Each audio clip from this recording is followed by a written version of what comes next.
state line between Nevada and Arizona. That line is about 100 meters to my right here as I come out here from Las Vegas to check out the Hoover Dam. Now, the dam provides much electricity here for Las Vegas and the drinking water for the area, and so power gets generated for both sides coming down from the river from the dam. I know a lot of people haven't been here before. For me, it's been a while since I've been here, but it's quite an amazing place. You know, interesting on the towers here on the left-hand side behind me, it says Nevada time because they're on Pacific time normally. Just that.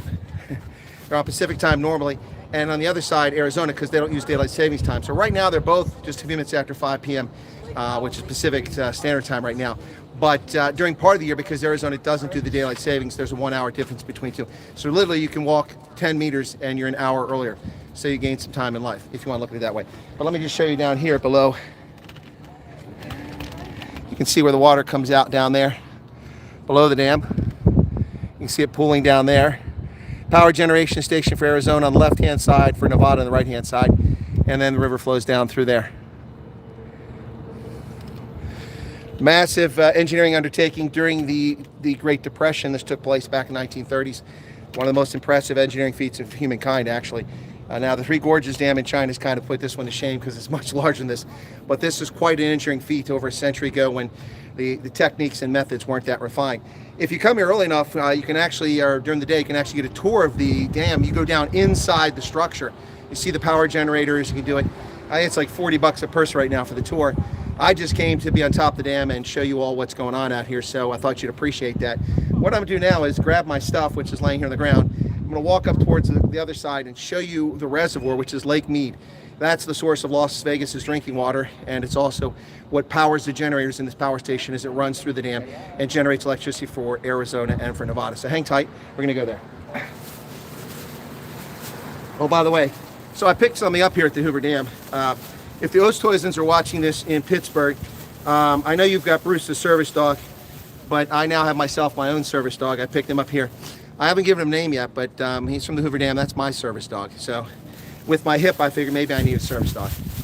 Now, just a little bit of lighthearted humor there. Nothing against service dogs, but I think the Oosthuizens appreciate the fact that I got my own little service dog here now. So he's got the Hoover Dam vest on there. So, all right, so we're going to go across to the other side here, folks. Hang on.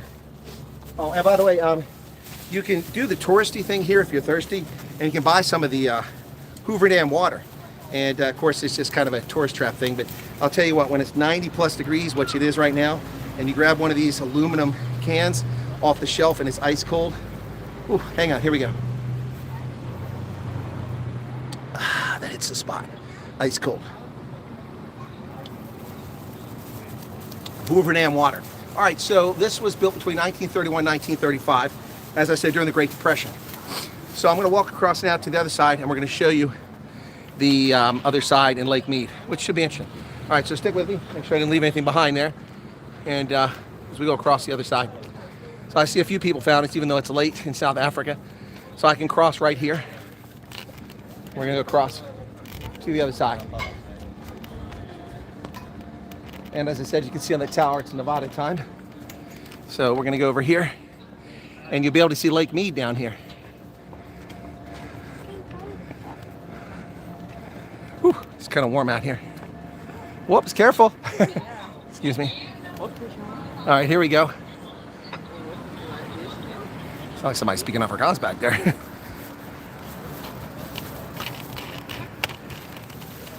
So this is the other side. And there you can see the actual reservoir for Lake Mead. You can see the water levels, how far down they are. Now that's a combination of factors. Overuse of the water, low rainfall, and you can see that at one point the water was much higher. So I would imagine the dam doesn't have a whole lot of stress against it right now because there's a lot less water behind this dam than when it was designed. You can see that's probably about 30 meters the water has dropped. But that's Lake Mead. Further up, it's kind of a recreation area, and of course, it's a source of water here for folks in Nevada, for Las Vegas. So it's a scorcher here, folks. The sun is cooking my face, you know, and with pink like this, I'm going to turn lobster red here shortly. So anyway, I hope that you all find this interesting. Just want to give you a quick, short tour. How much time we got on this? Is that 6 minutes or 4 minutes? I can't read that. I can't read your chat, guys, because it's got direct sunlight in my eyes, but I thought you'd find this interesting. And so here we go again. And I hope that once again on my adventures traveling around the world, try to bring you places many people don't get a chance to go and see, so you can enjoy it like I do. But the last time I was here, that water was a lot higher. I don't recall seeing all that chalky stuff from the water levels. So it's pretty amazing. It's kind of like a ring around a bathtub when you think about it, where people don't clean their bathtub properly. You just got all that dirt on the side, except it's chalk like on there. It's pretty cool. Anyway, let me give you a chance to see this down here too. See those towers? I presume that's a water intake, and what they do is they're there to catch any debris. Those are filters, would be my guess, so the large items don't find their way down to the water source that goes into the generators of the power station. If you look across the dam here, that's Arizona on that side. Halfway across is the state line. In fact, I'm going to walk towards the state line now. You guys stick with me here. We'll go halfway across and we'll stop. So let me pan out there so you can see the reservoir as we walk across. Beautiful mountains out here. Gorgeous. Dry though. It is hot, but very dry. So like I said, you can do tours here. Over there you can see the other tower. It says Arizona time. And we're going to get to the state line, the boundary between Arizona and Nevada, coming up here in just a moment. Should be that plaque, if I remember correctly. And over there you can see the highway. That's the interstate.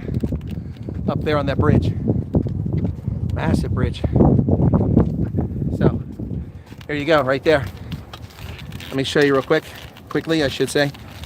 So, if you look right there, Arizona, Nevada. I'm in two states simultaneously. It's like being in four corners where Colorado, Utah, and Arizona all come together. Arizona, Nevada, state line right there. All right, cool beans. All right, short stream, but not really supposed to be a long one, so I hope you guys found it interesting. Any questions about it, you can look it up online. Google's your friend. Anyway, thanks for tuning in. Be sure to hit the like button if you haven't done it, and we'll catch you next time. All right? Cheers. It is brutally hot out here. Need to get back to the aircon. Cheers.